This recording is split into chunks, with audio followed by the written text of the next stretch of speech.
ওই বেলাল চোখের পানি ফালাইয়া ডাক দিবার, উমাইয়া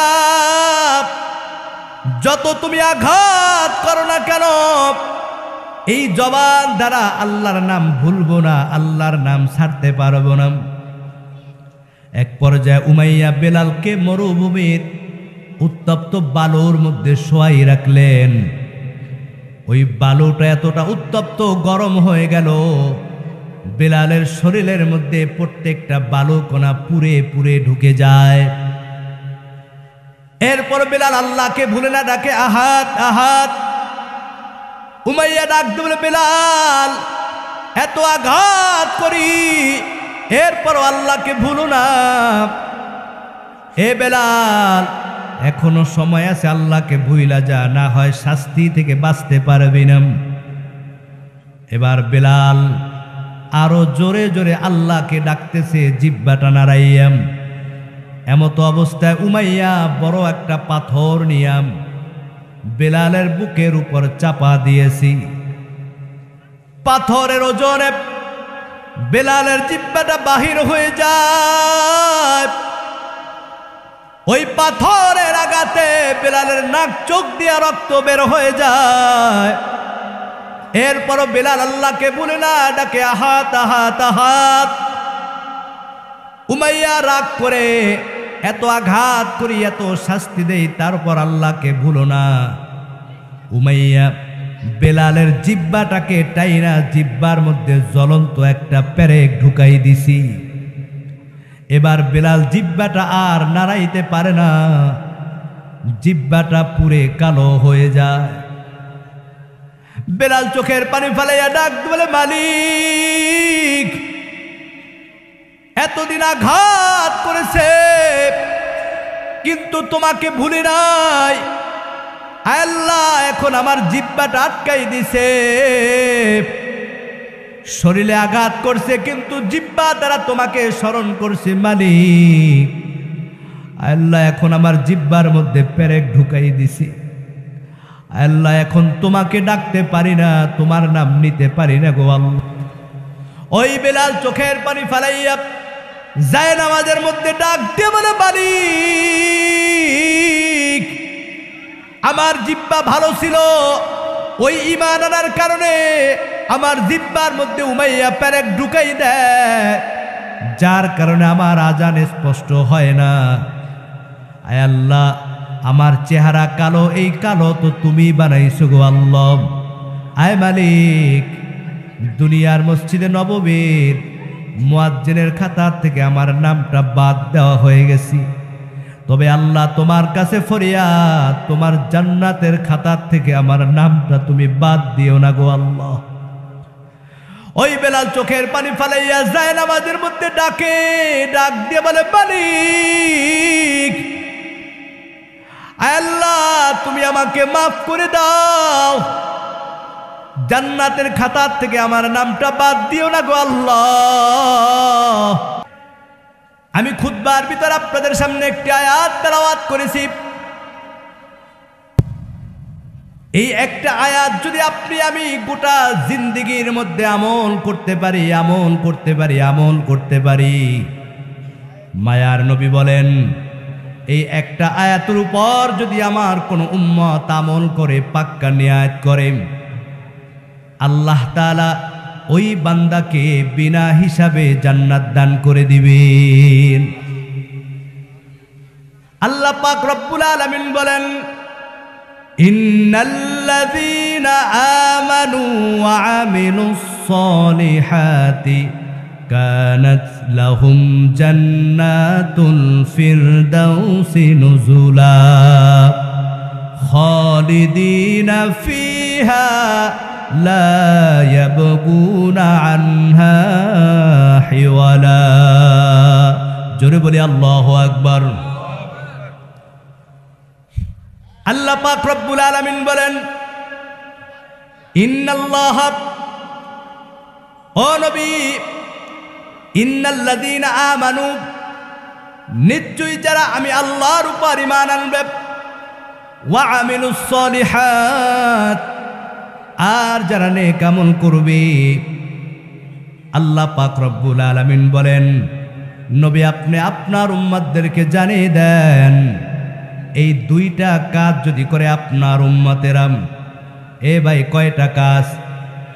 দুইটা কাজ যদি করে, ও নবী আপনার উম্মতদেরকে বলে দেন, যারা দুইটা কাজ করবে, এই দুইটা কাজের বিনিময় আমি আল্লাহ তাআলা ওই বান্দাকে আমি আল্লাহ তাআলা ওয়াদা করতেছি। আল্লাহ তাআলা ইন্না দ্বারা নিশ্চয়ই বুঝাইছেন, অবশ্যই আল্লাহ তাআলা এই দুইটা কাজের বিনিময় বান্দাকে বিনা হিসাবে জান্নাত দান করে দিবেন। কেমন জান্নাত দিবেন? কানাত লাহুম জান্নাতুল ফিরদাউস নুজুলা। আল্লাহ যে 8টা জান্নাত বানাইছেন, ওই 8টা জান্নাতের মধ্যে শ্রেষ্ঠ ঘর জান্নাতুল ফিরদাউস আল্লাহ তাআলা এই দুইটা গুণওয়ালাকে আল্লাহ দান করে দিবেন। শুধু আমার ভাইরা, শ্রেষ্ঠ জান্নাত আল্লাহ দিবে না, আল্লাহ পাক রব্বুল আলামিন বলেন খালিদিনা ফিহা, আমি আল্লাহ তাআলা ওই বান্দাকে ওই শ্রেষ্ঠ জান্নাতের মধ্যে ঢুকাবো, আর কোনোদিন সেই ঘর থেকে বাহির হওয়া লাগবে না। জোরে বলি আল্লাহু আকবার। কাজ মাত্র কয়টা? কয়টা? বলে দুইটা কাজ করলে যদি শ্রেষ্ঠ জান্নাত পাওয়া যায়, এই দুইটা কাজ করা কোনো ব্যাপার কি? এ ভাই, যেই কাজের বেতন বেশি ওই কাজটা তত কষ্টও বেশি। কথা বলেন ঠিক কিনা? এক পাগলায় বলতেছে, ভাই আমার এই যে বিল্ডিংটা দেখো, এই বিল্ডিংটা তোমাকে দিয়ে দেব পুরাটা যদি একটা কাজ করতে পারো। কয়টা? এ পাগলা কয়, একটা কাজ করলে যদি বিনা পুঁজিতে টাকায় এই বিল্ডিংটা পাওয়া যায়, যেমনে হোক এই কাজটা আমার করতেই হবে। বলে কাজটা কি? ওই যে আকাশের মধ্যে 4টা দেখতেছো, 4টা যদি আমার হাতে আইনা দিতে পারো। কি সম্ভব? সম্ভব। যুবক ভাইরা, বৃদ্ধ বাবাজিরা, পর্দার আড়ালের মা বোনেরা, একটু ভালো করে শুনে নাও। আল্লাহ তাআলা বলতেছেন, ইন্না নিশ্চয়ই আমি আল্লাহ, যারা ঈমান আনবে আমি আল্লাহ তাআলা ঈমানের বিনিময় ওয়া আমিলুস সলিহাত, নেক আমলের বিনিময় আমি আল্লাহ ওই বান্দাকে এই দুইটা গুণ যার মধ্যে থাকবে, 1 নাম্বার গুণের নাম হচ্ছে ঈমান। জোরে বলেন 1 নাম্বার গুণের নাম কি? 2 নাম্বার গুণের নাম হচ্ছে নেক আমল। জোরে বলেন কি? যারা আল্লাহর উপর ঈমান আনবে আর যারা নেক আমল করবে, আল্লাহ পাক রব্বুল আলামিন বলেন, কানাত লাহুম জান্নাতুল ফিরদাউস নুজুলা, আমি আল্লাহ ওই বান্দাকে শ্রেষ্ঠ জান্নাত আমি আল্লাহ দান করে দিব। তবে এর মধ্যে 1 নাম্বার গুণের নাম হচ্ছে ঈমান। কেমন ঈমান রে ভাই? নাম ঈমান আনি হইলে হয় না। কি নাম? নজর আলী 1 চোখ টেরা দেখে না। এই নজর আলীর কোনো মূল্য আছে? নাম মুয়াজ্জিন। কি? অথচ একদিনও আজান দেয় নাই। নামে ঈমান আনলে হবে না, অথচ আপনি আমিও ঈমানদার দাবি করি। কিন্তু ভাই, এই ঈমানে কাজ হবে না যেই আপনার ঈমানে ফজরের সময় ঠান্ডা পানি দিয়া ওযু কইরা মসজিদ পর্যন্ত নিতে পারে না। ভালো করে লিখে রাখেন, ওই ঈমানে কিয়ামতের দিন জান্নাতেও আপনাকে ঢুকাইবে না। যেই ঈমানে আপনাকে সামান্য দুনিয়াতে একটু ভালো থাকার জন্য সুদের থেকে ফিরাইতে পারে না, যেই সামান্য ঘুষের কারণে আপনি লোভ সামলাইতে পারেন না, ভালো করে শুনে রাখেন, এই ঈমানে আপনাকে জান্নাত পর্যন্ত নিতে পারবে না। যেই ঈমানদার দাবি করার পর আপনি মানুষের হক নষ্ট করেন, মানুষকে ঠকান, এই ঈমান আপনাকে জান্নাতে নিতে পারবে না। যেই ঈমান আপনার চক্ষু দুইটাকে পবিত্র রাখতে পারে না, নামাজও পড়ে আবার বান্দা চক্ষু দিয়া অশ্লীল ভিডিও দেখে, আসে না নাই? এ যুবক ভাইরা আমার, কেমন তুমি ঈমানদার দাবি করো, কেমন তুমি মুসলমান দাবি করো, অথচ তুমি নামাজ পড়ো না, তুমি ঠিক মতো আল্লাহর হুকুম মানো না। তোমার তো লজ্জা হওয়া দরকার। তুমি নবীর আশেক দাবি করো, নবীর উম্মত দাবি করো, অথচ নবীর সুন্নাত মানো না। নবীর সুন্নাত তোমার 3.5 হাত বটির মধ্যে নাই। তোমার তো লজ্জা হওয়া দরকার।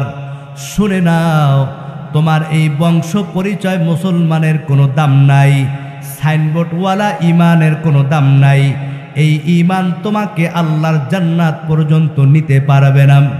মসজিদে আজান হয়ে যায়, ফজরের আজান হয়, জোহরের আজান হয়, মাগরিবের আজান হয়, এশার আজান হয়, কিন্তু বান্দা দোকানদারি করে, ড্রাইভারি করে, চাকরি করে, ব্যবসা করে, যেই ঈমানে তোমাকে মসজিদ পর্যন্ত নেয় না, ওই ঈমানে তোমাকে জান্নাত পর্যন্ত নিবে না।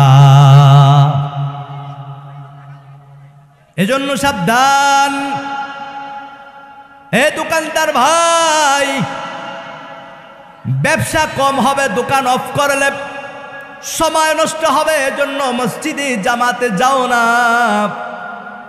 রাত্রবেলা মালাকুল মউত যদি তোমার দরজায় হাজির হয়ে যায়, পরের দিন চিরতরে তোমার দোকানে তালা লেগে যাবে, ঝাঁপ বন্ধ হয়ে যাবে, শাটার বন্ধ হয়ে যাবে। এ ড্রাইভার ভাই, ফজরের আগে তুমি গাড়িটা নিয়ে বের হও। 2 টাকা ইনকামের জন্য মসজিদে যাইতে পারো না, আল্লাহ না করুক পিছন দিক দিয়ে যদি আরেকটা গাড়ি ধাক্কা দেয়, চিরতরে তোমার ড্রাইভারি বন্ধ হয়ে যাবে। এ চাকরিজীবী ভাই, নামাজ পড়ার সময় তোমার হয় না, আল্লাহকে ডাকার সময় তোমার হয় না, চাকরিতে সময় লস হয়ে যাবে। যদি মালাকুল মউত তোমার দরজায় হাজির হয়ে যায়, চিরতরে তোমার চাকরি বন্ধ হয়ে যাবে। এজন্য আমার ভাইরা, এই নামে ঈমানে কাজ হবে না। ঈমান আনার অর্থ হচ্ছে মুখে শুধু বলার নাম না, ঈমান নাম। মুখে বলবে, অন্তরে বিশ্বাস করবে, কাজে পরিণত করবে, সেই হচ্ছে প্রকৃত একজন ঈমানদার। বলি সুবহানাল্লাহ। মুখে একজন মুসলমান দাবি করবে, এই দাবি করার সাথে সাথে কাজে পরিণত করবে কিভাবে? আল্লাহ তাআলা হুকুম করছে, বান্দা এখন নামাজ পড়তে হবে, মাগরিবের নামাজ, এখন তোমার নামাজ পড়তে হবে। বান্দা রমজান মাস, এখন রোজা রাখতে হবে, বান্দা তোমার রোজা রাখতে হবে। এ বান্দা, তোমার হারাম খাওয়া যাবে না, হারাম থেকে ফিরে থাকতে হবে। বান্দা, সুদ খাওয়া যাবে না, সুদ থেকে ফিরে থাকতে হবে। এক কথা, যখন সমস্ত গুনাহ থেকে আপনি ফিরে থাকবেন, সমস্ত নেক আমলগুলো যখন আপনি আদায় করবেন, তখন আপনি একজন পরিপূর্ণ ঈমানদার। আর এই ঈমানদারের জন্য আল্লাহ ঘোষণা দিয়েছে জান্নাতুল ফিরদাউস। এ ভাইরা আমার, আপনার আমার ঈমানটা কেমন? সাহাবায়ে কেরাম কেমন ঈমান আনছেন? আল্লাহর দরবারে, এই আসমানের নিচে, জমিনের উপরে আল্লাহ তাআলা আসমান বানাইলেন। প্রথম আসমান, দ্বিতীয় আসমান, তৃতীয়, চতুর্থ, পঞ্চম, ষষ্ঠ, সপ্তম আসমান। এই সপ্তম আসমানের মধ্যে আল্লাহ তাআলা চাঁদ বানাইছেন, সূর্য বানাইছেন, যেই সূর্যটা জমিন থেকে 9,30,00,000 মাইল দূরে, যেই সূর্যটা আপনার আমার এই ভূখণ্ডের চাইতে, এই পৃথিবীর চাইতে 13 লক্ষ গুণ বড় সূর্য। আল্লাহ তাআলা পাহাড় বানাইলেন, আল্লাহ তাআলা কীট পতঙ্গ বানাইলেন। এই সমস্ত কিছুর মধ্যে একমাত্র আল্লাহর কাছে ওই বান্দার দাম, যেই বান্দার মধ্যে ঈমান আর আমল আছে। বলি সুবহানাল্লাহ। একজন ঈমানদারের দাম আল্লাহর দরবারে এত বেশি, আল্লাহর হাবিব সাল্লাল্লাহু আলাইহি ওয়াসাল্লাম বলেন, যতক্ষণ পর্যন্ত আল্লাহকে রব বর্ণেওয়ালা একজন ইমানদার জমিনের মধ্যে জীবিত থাকবে, আল্লাহ তাআলা ততদিন পর্যন্ত কিয়ামত ঘটাইবে না। জোরে বলি আল্লাহু আকবার। এজন্য আমার ভাইরা, আজকে আপনার আমার সমাজে যার শিক্ষা বেশি তাকে মানুষ সম্মান বেশি করে, কথা বলেন ঠিক কিনা? যার টাকা বেশি তাকে মানুষ সম্মান বেশি করে, যে যত বেশি পদোন্নত তাকে মানুষ বেশি সম্মান দেয়।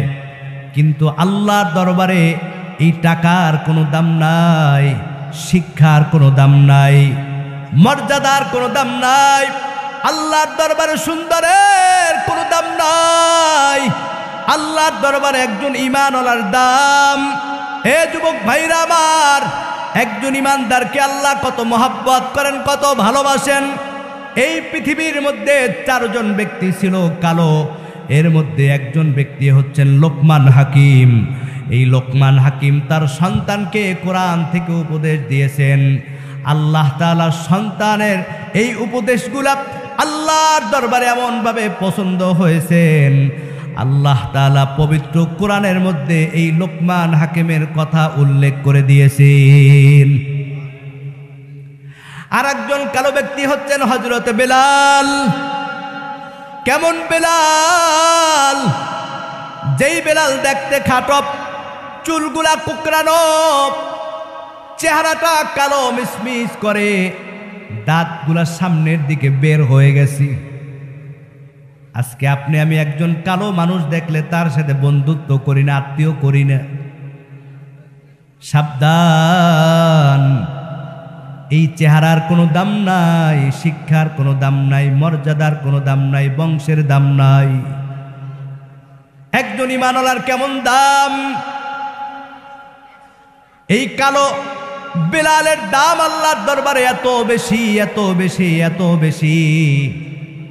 আল্লাহর হাবিব সাল্লাল্লাহু আলাইহি ওয়াসাল্লাম বলেন, আমি যখন মেরাজের রাতে এই জমিন থেকে যখন আমি প্রথম আসমানে গেলাম, দ্বিতীয় আসমান, তৃতীয় আসমান, চতুর্থ, পঞ্চম, ষষ্ঠ, সপ্তম আসমান, এই সপ্তম আসমান উপরে একটা বর্ডার এলাকা সিদরাতুল মুনতাহা, এর উপরে আর যাওয়ার কোনো সুযোগ নাই, কোনো ফেরেশতারাও এর উপরে আর যাওয়ার পারমিশন নাই।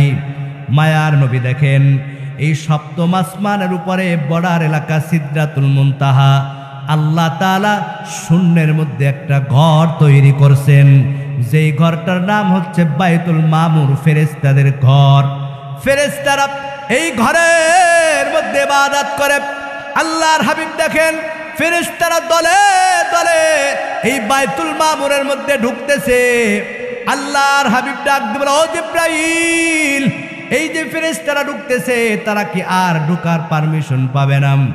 জিবরাইল আলাইহিস সালাম বললেন, ইয়া রাসূলুল্লাহ, এই যে ফেরেশতারা দেখতেছেন কাতার দিয়ে ঢুকতেছে দলে দলে, একজন না, দুইজন না, 70,000 ফেরেশতা একবার এই ঘরের মধ্যে ঢুকি। ও নবী, যেই ফেরেশতা একবার ঢুকে আর বের হয়ে যায়, কিয়ামত পর্যন্ত এই ফেরেশতা ঢোকার আর তার সুযোগ হবে না। আল্লাহু আকবার।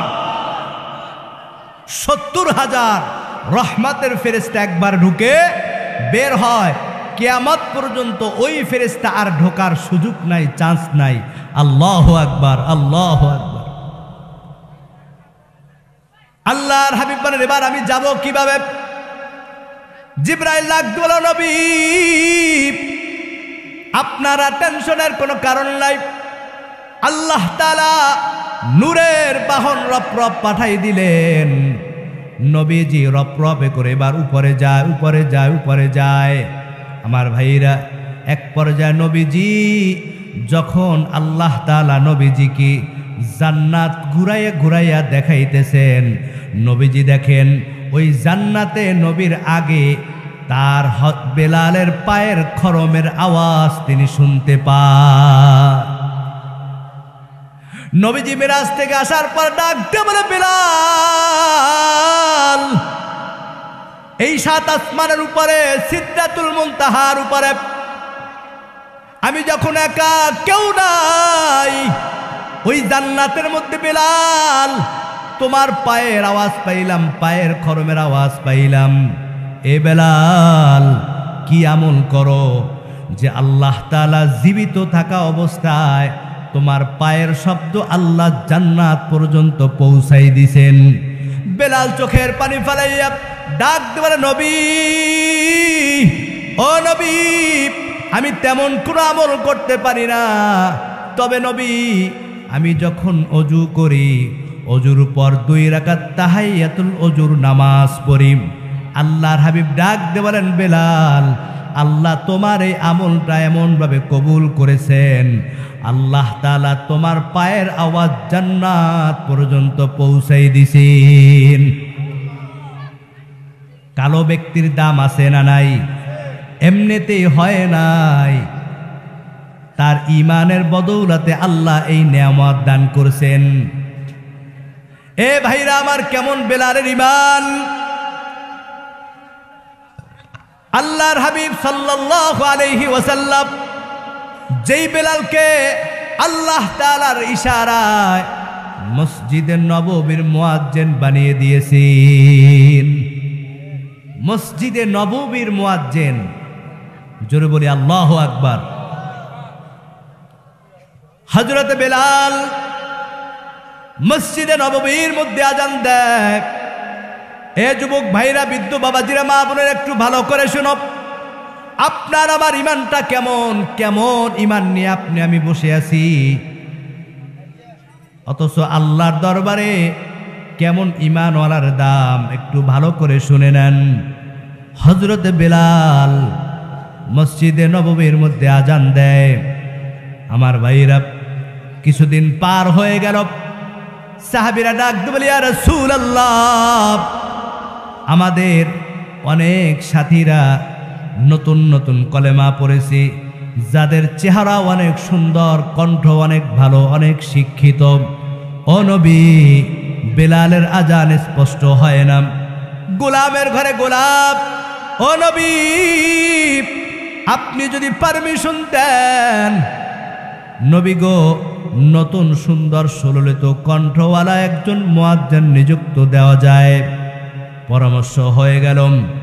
নবীজি এশার নামাজের পর ডাক দিয়ে বলে, বেলাল, নতুন মুয়াজ্জিন নিযুক্ত হয়েছে, ফজর থেকে তোমার আর আজান দিতে হবে না। বেলালের মুখটা মলিন হয়ে গেল। নবীজি বলছে আজান দিতে হবে না। ওই বেলাল দিলটা নরম কইরা, মুখটা মলিন কইরা বাড়িতে রওনা হয়ে গেল। বাড়িতে গিয়া বেলাল যায় নামাজটা বিছাইয়া আল্লাহর দরবারে 2খানা হাত তুলে দিছি। আয় মালিক, আয় আল্লাহ, আমি মসজিদে নববীর আজান দিতাম, মানুষ নামাজ পড়তে আসতম। আয় আল্লাহ, আজান দেওয়ার পর তোমার নবী ঘর থেকে বাহির হইতম, ওই নবীকে দেখে আমার দিলটা শান্ত হয়ে যায়। আয় আল্লাহ, আজকে আমার চেহারা ভালো না হওয়ার কারণে, আয় আল্লাহ, আমার কণ্ঠ ভালো না হওয়ার কারণে ওই মসজিদে নববীর মুয়াজ্জিন থেকে নামটা বাদ পড়ে গেছি। আয় মালিক, আমার কণ্ঠ তো ভালোই ছিল, যখন তোমার হাবিবের কলেমা যখন পড়েছি, আমার মনি পুমাইয়া প্রতিদিন চাবুক দ্বারা আমার শরীরের মধ্যে আঘাত করত। ওই চাবুকের আঘাতে আঘাতে বেলালের শরীর দিয়া ভিমকি দিয়া রক্ত বের হয়ে যাইত। যুবক ভাইরা আমার, একটু গভীর মনোযোগ। ওই বেলাল প্রতিদিন উমাইয়ার হাতে চাবুকের আঘাত খায়। উমাইয়া ডাক দিয়ে বলে, বেলাল, মুহাম্মাদের হাতে কলেমা পড়েছো, মুসলমান হয়েছো, তাড়াতাড়ি কলেমাটা ছাইরা দে, ওই মুহাম্মাদের নামটা ভুইলা যা। বেলাল বলে, সম্ভব না, আমি একজন গুনাহগার, আল্লাহর হাবিবের হাতে কলেমা পড়ে আমি ইমানের স্বাদ পাইছি, নূর পাইছি। জোরে বলি আল্লাহু আকবার। এ উমাইয়া, সম্ভব না, যত তুমি আঘাত করো এবার উমাইয়ার আঘাত বাড়াই দিল, শাস্তি বাড়াই দিল। এক পর্যায়ে বেলাল যত আঘাত করে জিহ্বাটা নাড়াইয়া নাড়াইয়া ডাক দিয়ে বলে, আহাদ আহাদ আহাদ আহাদ। আমাদের রব কয়জন? আরো জোরে বলেন। আমাদের রবের নাম কি? আরো জোরে বলেন আল্লাহ। ওই আল্লাহকে ডাকলে আল্লাহ শোনে কি শোনে না? এ ভাইরা আমার, কিছুদিন পূর্বে আপনাদের এলাকায় বড় বন্যা হয়ে গেছে, পানির মধ্যে সব কিছু তলিয়ে গেছি। কত মায়ের সন্তান হারিয়ে গিয়েছে, কত মা সন্তানকে পানির মধ্যে ঠাই না পাইয়া সন্তানকে হারাই ফেলছি। ঘুম থেকে উঠে দেখে ঘরের মধ্যে পানি থই থই করতেছি, চতুর্দিকে শুধু পানি আর পানি, পানি আর পানি। আমার এক ভাইয়ের কাছে শুনলাম, একজন মা দুইটা সন্তান, হঠাৎ ঘুম থেকে উঠে দেখি ঘরের মধ্যে খাটের উপরে পানি উঠে গেছি। কি করবে? কিছুই করার নাই। সন্তান দুইটাকে কোলের মধ্যে আঞ্জা দিয়ে ধরছি। এক পর্যায়ে খাটও তলিয়ে গেল, দরজা তলিয়ে গেল, জানলা তলিয়ে গেল। ঘরের বাহিরে দেখে পানি আর পানি, বাহিরে যাওয়ার কোনো সুযোগ নাই। স্বামী আর স্ত্রী পরামর্শ করলো, এখন যদি এই ঘরের মধ্যে থাকি আর বাঁচার কোনো উপায় নাই। এখনো সকাল হয় নাই, অন্ধকার অন্ধকার, কিছুই দেখা যায় না। পানির স্রোতে দ্রুত পানি বাড়তেছে বাড়তেছে।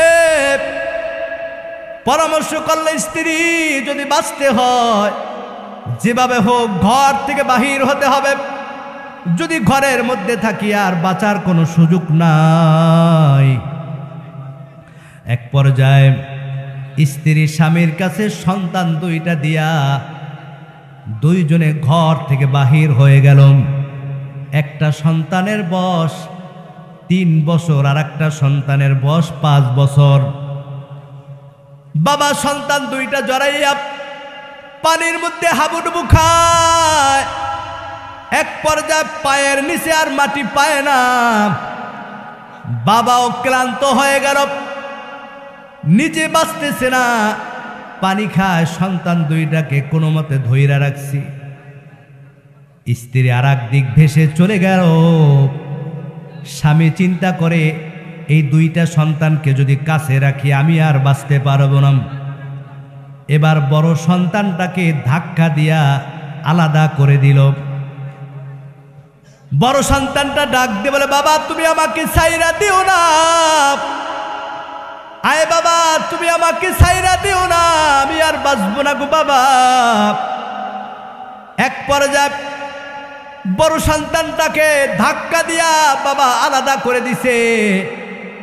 বাবাও কোনো মতে ছোট সন্তানটাকে নিয়ে হাবুডুবু খাচ্ছে। এমত অবস্থায় ওই লোক পানি খায় আর পানির মধ্যে হাবুডুবু খায়। দেখতেছে আর বাঁচা যায় না, নিজে কোনো মতে বেঁচে আছে। যদি ছোট সন্তানটাও কাছে থাকে তাহলে সেও কিনারে যেতে পারবে না। এ ভাইরা আমার, আপনাদের এলাকার ঘটনা বলতেছি। এবার ওই বাবা ছোট সন্তানটাকে আলাদা করে দিবে। ছোট 3 বছরের সন্তানটা বাবাকে জড়াইয়া এমনভাবে বাবার বুকে জড়াই ধরছি। ছোট ফুটফুটে সন্তানটা ঠোঁট দিয়ে নাড়াই আস্তে আস্তে বলতেছে, বাবা তুমি আমাকেও কি ছাইরা দিবা? আরে বাবা তুমি আমাকে ছাইরা দিবা, তুমি আমাকে ছাইরা দিও না, আমি তাহলে বাঁচবো না গো বাবা।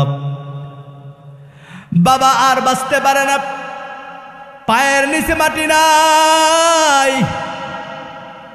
আল্লাহর দরবারে ডাক দিয়ে বলে, মালিক আল্লাহ আমি এখন কি করব? স্ত্রী কো পাই না, আল্লাহ বড় সন্তানটাকে হারাইলাম। এখন এই ছোট সন্তানটাকেও যদি আমি ধরে রাখি আমিও বাঁচতে পারবো না। কিন্তু ছোট সন্তানটা বাবাকে এমনভাবে জড়াই ধরছে বাবার বুকের কাছে, আর ডাক দিয়ে বলে, বাবা তুমি আমাকে ছাইরা দিও না, তাহলে আমি বাঁচবো না গো বাবা। এক পর্যায়ে আর টিকতে পারে না, পানি আর সহ্য করতে পারে না। ওই বাবা নিরুপায় হইয়া ছোট সন্তানটাকে ধাক্কা দিয়া কোনো মতে হাবুডুবু খেতে খেতে, পানি খেতে খেতে কিনারে চলে গেল। এ ভাই, কত সন্তান হারা হয়ে গেল, কত মায়ের সামনে সন্তান চলে গেল, সন্তানের সামনে বাবা চলে গেল। যে আল্লাহ আপনাকে আমাকে আল্লাহর কুদরতি দয়া এখনো পর্যন্ত বাঁচাই রাখছেন, যে আল্লাহ আপনাকে আমাকে এখনো পর্যন্ত জমিনের মধ্যে টিকিয়ে রাখছেন, ওই আল্লাহর প্রতি ঈমান আনতে চাই কি চাই না? মুখে ঈমান দাবি করলে হবে না, কেমন ঈমান আনতে হবে রে ভাই? ওই বেলাল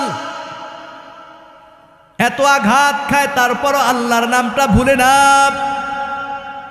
এ ভাইরা আমার, আপনার এলাকায় কত মানুষ বিদায় হয়ে গেল বন্যায়, কিন্তু আল্লাহ আপনাকে আমাকে বাঁচাই রাখছেন। এরপর আল্লাহকে ডাকো না, আল্লাহর হুকুম পালন করো না। মনে রাখবা, দুনিয়ার বিপদ কাইটা যাইতে পারে, পরকালের চরম বিপদ তোমার সামনে আসতেছি। ওই বেলাল চোখের পানি ফালাইয়া ডাকবার, উমাইয়া যত তুমি আঘাত করো না কেন, এই জবান দ্বারা আল্লাহর নাম ভুলবো না, আল্লাহর নাম ছাড়তে পারবো না।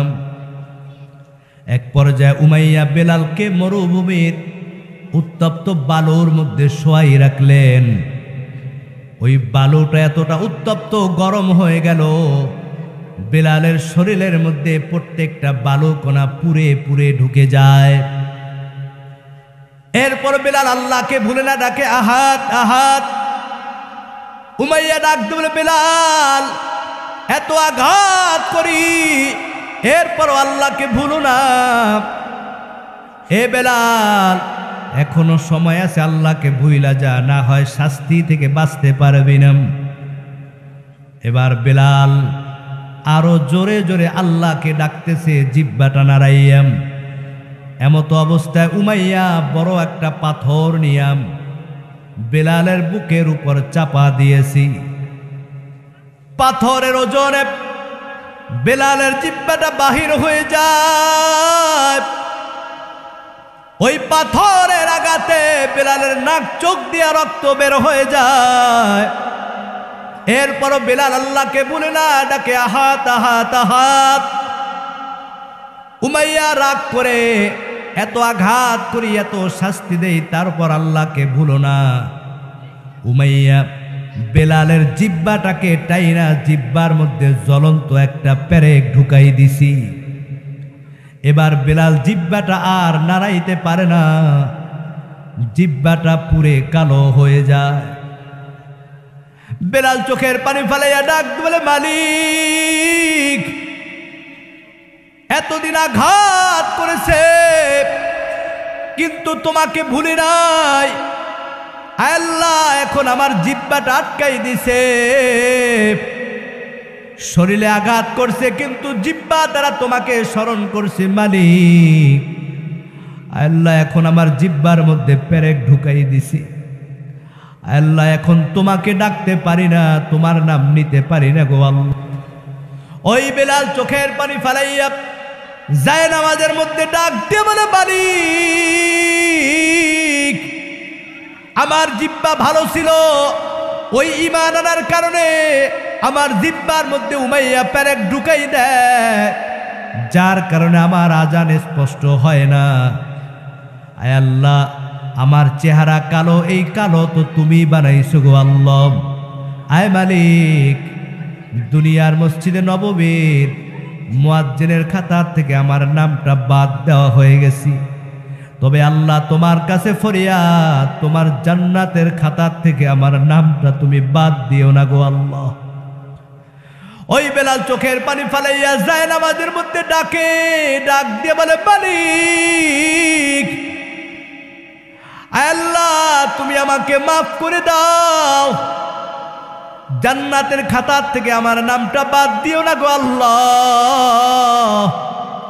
আয় আল্লাহ তুমি আমাকে মাফ করে দাও, ওই জান্নাতের খাতার থেকে আমার নামটা কেটে দিও না গো আল্লাহ। আমার ভাইরে এদিক দিয়ে ফজর হয়ে যায়, নতুন সুললিত কণ্ঠে মসজিদে নববীর মধ্যে মুয়াজ্জিন আজান দেয়। নতুন কণ্ঠের আজান শুই না সমস্ত সাহাবীরা মসজিদের মধ্যে হাজির। সবাই মসজিদে কাতারবন্দি হয়ে দাঁড়িয়ে গেছি। নতুন সুললিত কণ্ঠে নতুন মুয়াজ্জিন ফজরের আজান দিয়েছে, নবীজিও হাজির। আমার ভাইরা, আমাদের দেশে সাধারণত ফজরের আজান 30 থেকে 40 মিনিট আগে দেওয়া হয়, কথা বলেন ঠিক কিনা? তখনকার সময় ঘড়ি ছিল না। সূর্য যখন লাল লালিমা কাইটা কালো হয়ে যখন আলো আস্তে আস্তে উঠতো, ফজরের আজান পড়া হতো। আমার ভাইরা, নবীজি বসে আছে, সাহাবীরা সবাই গুনগুন করতেছে, কি ব্যাপার? আজকে মসজিদে আসলাম মনে হয় 1 ঘন্টা হয়ে গেছে, আজকে কি আর সূর্য উঠবে না, আলোকিত হবে না? আর একজন বলে না 2 ঘন্টা হয়ে গেছে, কেউ বলে না 3 ঘন্টা হয়ে গেছে। নবীজি চিন্তায় পড়ে গেলেন, কি ব্যাপার? আজকে কি আর লাল লালিমা কাটবে না? আজকে কি আর সূর্য উঠবে না? আমার ভাইয়েরা, নবীজি চিন্তায় পড়ে গেলেন, কি ব্যাপার? আজান হয়ে গেছে তো, কয়েক ঘন্টা হয়ে গেছে। জিবরাইল আলাইহিস সালাম হাজির হয়ে গেল, ডাক দিয়ে বলে, নবী আল্লাহ পাঠাইছে, ওই আল্লাহ জানতে চাইছে আজকে ফজরের আজান কি মসজিদে দেওয়া হবে না? নবীজি ডাক দিয়ে বলে, ও জিবরাইল, আজকে তো সুললিত কণ্ঠে নতুন মুয়াজ্জিন আজান দিয়েছেন। জিবরাইল আলাইহিস সালাম ডাক দিয়ে বলে, ইয়া রাসূলুল্লাহ, তবে আজকে যে আজান দিয়েছে মুয়াজ্জিন, এই আজান আল্লাহর দরবারে পৌঁছে নাই। ও নবী, আপনার বেলাল যে আজান দেয়, ওই বেলালের আজান স্বয়ং আল্লাহ আরশে বসে শুনতে পায়। ও নবী, শুধু আল্লাহ শুনে না, এই 7 আসমানের উপরে সিদরাতুল মুনতাহায়, ওই বাইতুল মামুরের মধ্যে সমস্ত ফেরেশতারা অপেক্ষায় থাকে, কখন আপনার বেলাল এই মসজিদে নববীর মধ্যে আজান দিবে। ও নবী, আপনার বেলাল যখন এই জমিনের মধ্যে আজান দেয়, এই বেলালের আজানের আওয়াজ 7 আসমানের উপরে সিদরাতুল মুনতাহায় ফেরেশতারা সবাই শুনতে পায়। ও নবী, কণ্ঠ দেইখা, চেহারা দেইখা, বংশ দেইখা মুয়াজ্জিন নিযুক্ত দিছেন, কিন্তু আল্লাহর দরবারে এইগুলার দাম নাই। আল্লাহর দরবারে ঈমানওয়ালার দাম। নবী গো, ওই বেলালের আজান আল্লাহর দরবারে এমন ভাবে কবুল হয়েছে, আজকে যদি বেলাল আজান না দেয়, আল্লাহ জানাই দিছি কিয়ামত পর্যন্ত জমিনের মধ্যে আল্লাহ আর সূর্য উঠাইবে না। আল্লাহু আকবার। ঈমানের দাম আছে না নাই? এ ভাইরা আমার, কেমন বেলালের ঈমান! এমনিতেই বেলালের মর্যাদা হয় নাই। আল্লাহর হাবিব ডাক দিয়ে বলে, বেলাল কই, তাড়াতাড়ি আয়। আজকে তো আর বেলাল মুয়াজ্জিন না যে নবীজির পিছনে বসবি। বেলাল মুখটা মলিন করে মসজিদের এক পিছনে বসে আছে। আল্লাহর হাবিব ডাক দিয়ে বলে, বেলাল তাড়াতাড়ি আয়, তাড়াতাড়ি আয়, তাড়াতাড়ি আজান দি। ও বেলাল তাড়াতাড়ি আজান দে, আল্লাহ রাগান্বিত হয়ে গেছে। ওই বেলাল যখন আজান দেয়, নবীজি নামাজ শুরু করেন। নামাজ শেষ হইতে দেরি, সূর্য আবার জমিনের মধ্যে উঠে যায়। এ ভাইরা আমার, কেমন বেলালের ঈমান, কেমন তোমার আমার ঈমান! মসজিদের মধ্যে মুয়াজ্জিন আজান দেয়, আসসালাতু খায়রুম মিনান নাওম, আসসালাতু খায়রুম মিনান নাওম। ঘুমের চেয়ে নামাজ ভালো আর তুমি ঘুমাইও না, ঠিক মতো পড়িলে নামাজ জান্নাত তোমার ঠিকানা। আল্লাহু আকবার।